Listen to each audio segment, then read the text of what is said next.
అందరికీ నమస్కారం. రోజుకో పద్యం వేమన శతకం ఈ సిరీస్లో ఈరోజు వేమన పద్యం. అల్పబుద్ధివానికధికారమిచ్చిన దొడ్డవారి నెల్ల దొలగుగొట్టు, చెప్పు తినెడు కుక్క చెరుకు తీ పెరుగున విశ్వదాభిరామ వినురవేమ.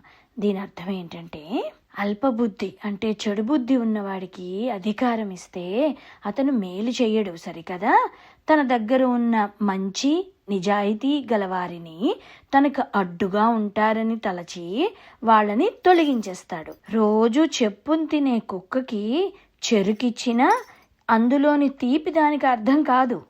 అది చెప్పును ఎలా తింటుందో చెరుకును అలాగే తింటుంది. అలాగే చెడ్డవాడికి ఎంత మంచి చెప్పినా అది అతని బుద్ధికి ఎక్కదు. పైగా తన చెడు పనులు సాగాలంటే చుట్టూ ఉన్న మంచి వాళ్ళని దూరం చేసేస్తాడు. అర్హత లేని వాడికి, అల్పబుద్ధి ఉన్న వాళ్ళకి అధికారం ఇవ్వడం సమాజానికి ఎప్పుడూ నష్టమే. అలాంటి వారి సాంగత్యానికి దూరంగా ఉండాలి అని వేమన గారు చెప్తున్నారు.